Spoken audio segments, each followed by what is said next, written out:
And welcome back to Pure Nebraska. Just outside our studios, the station has developed a new backyard space. It's there where we get weekly ideas from experts on how we can all enjoy our outdoor living spaces this summer.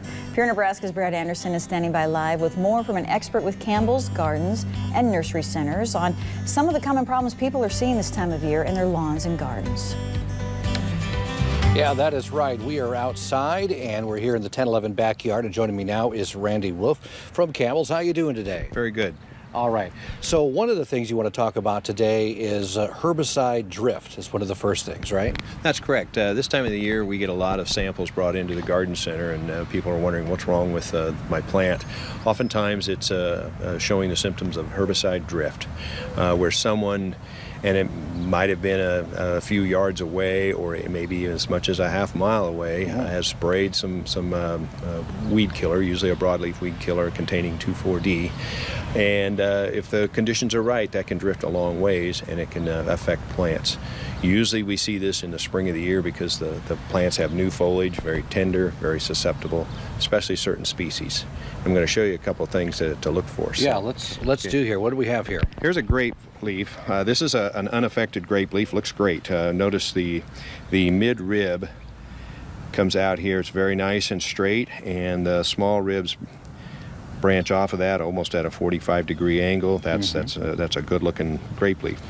Now we look at one that's affected by the 2,4-D damage, and we see that these are running almost parallel to each other. These veins have lost that 45-degree angle and are coming almost parallel to each other.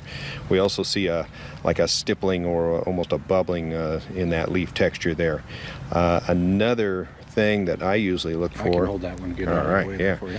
Another thing that I usually look for is, and it's not as apparent, but you can start to see it. We start to get a little bit of a zigzag in that mid-rib, that main one, instead of being nice and straight like on the unaffected leaf. And so some of these are very, very affected. You see that where you almost lose the mid-rib, and the other veins are very parallel.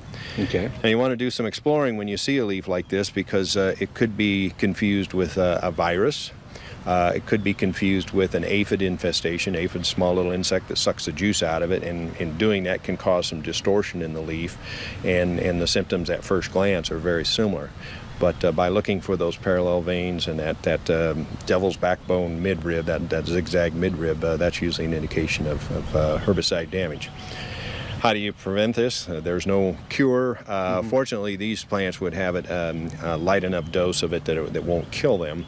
But it can cut down on yield, and prevention is the key there. Number one, of course, is don't spray on a windy day. We want this very calm. Secondly, it should be comfortable temperatures. Anything above, say, 85 degrees, those herbicides can volatilize or turn into fumes that are easily drifted. Another thing would be to watch the droplet size of your sprayer.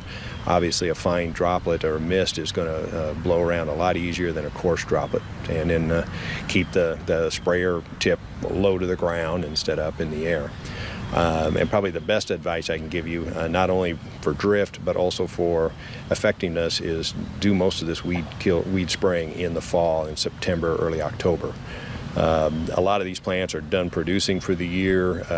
The leaves are hardened off. They're not as susceptible to drift, and we just have better weather then. And probably the take-home message is you'll probably have better luck with your weed control too. So. All right.